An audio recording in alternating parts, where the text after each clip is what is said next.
दोस्तों, क्या आप तसव्वुर कर सकते हैं कि पुराने जमाने में जब ना तो कोई पुलिस होती थी और न ही कोई सीसीटीवी कैमरे, तो इस वक्त के जज चोरों को पकड़ने के लिए कैसी जबरदस्त अकलें लड़ाते थे। आज हम आपको इसी तारीखी दौर का एक ऐसा सच्चा और मजेदार वाकया सुनाएंगे जो आपको हैरान भी करेगा और आपके चेहरे पर मुस्कुराहट भी लाएगा। ये वाकया उसी पुराने दौर का है जब एक अमीर ताजिर के घर से सोने के सिक्कों की एक थैली चोरी हो गई। ताजिर ने अपने घर के तमाम नौकरों पर शक किया, लेकिन कोई भी चोरी मानने को तैयार नहीं था। बिलाखिर ये मामला इस वक्त के एक बहुत ही अक्लमंद काजी यानी जज के पास पहुंचा। काजी ने तमाम नौकरों को अपने सामने खड़ा किया और उनके चेहरे देखे, लेकिन चोर का पता लगाना मुश्किल था। तब काजी ने मुस्कुराकर एक देसी और मजेदार तरकीब सोची। काजी ने अपने खादिम से कहा कि वो अंदर जाए और एक खास किस्म का इत्र यानी खुशबू लेकर आए। काजी ने वो तेज खुशबू वाला इत्र एक गुधे की दम पर खूब अच्छी तरह लगा दिया और उस गुधे को एक अंधेरे कमरे में बांध दिया। उसके बाद काजी ने तमाम नौकरों से कहा कि इस अंधेरे कमरे में एक एक करके जाओ और गुधे की दम को हाथ लगाकर बाहर आओ। काजी ने बुलंद आवाज में कहा कि ये कोई आम गुधा नहीं है।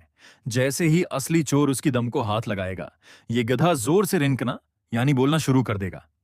अब तमाम नौकर बारी बारी उस अंधेरे कमरे में गए और बाहर आकर लाइन में खड़े हो गए। हैरत की बात यह थी कि गुधा एक बार भी नहीं बोला। ताजिर बड़ा परेशान हुआ कि अब चोर कैसे पकड़ा जाएगा, लेकिन काजी बिल्कुल प्रसकून था। काजी लाइन में खड़े तमाम नौकरों के पास गया और उसने कहा कि सब अपने अपने हाथ आगे करो। काजी ने एक एक करके सबके हाथ सौंघना शुरू किए।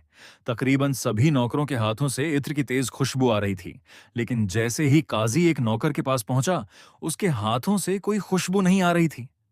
काजी ने फौरन उसका हाथ पकड़ा और कहा कि यही चोर है। वो नौकर डर गया और उसने रोते हुए अपना गुनाह मान लिया। दरअसल हुआ ये था कि जो बेगुनाह नौकर थे, वो तो निडर होकर अंदर गए और उन्होंने गुद्धे की दम को हाथ लगाया, जिससे खुशबू उनके हाथों पर लग गई। लेकिन असली चोर ने सोचा कि अगर मैंने दम को हाथ लगाया तो गुद्धा बोल पड़ेगा और मैं पकड़ा जाऊंगा। उसलिए वो कमरे में गया तो सही, लेकिन गुद्धे को हाथ लगाए बगैर ही बाहर आ गया। काजी की उस छोटी सी चाल ने चोर के दिल का चोर बाहर निकाल दिया। दोस्तों, उस सच्ची कहानी से हमें मालूम होता है कि गुनाहगार चाहे जितना भी होशियार बनने की कोशिश करे, उसका अपना खौफ ही उसे एक दिन सबके सामने पकड़वा देता है। अगर आपको हमारी ये आसान और मजेदार वीडियो पसंद आई तो उसे लाइक करें और अपने चैनल इन्फॉर्मेशन वर्ल्ड को जरूर सब्सक्राइब करें।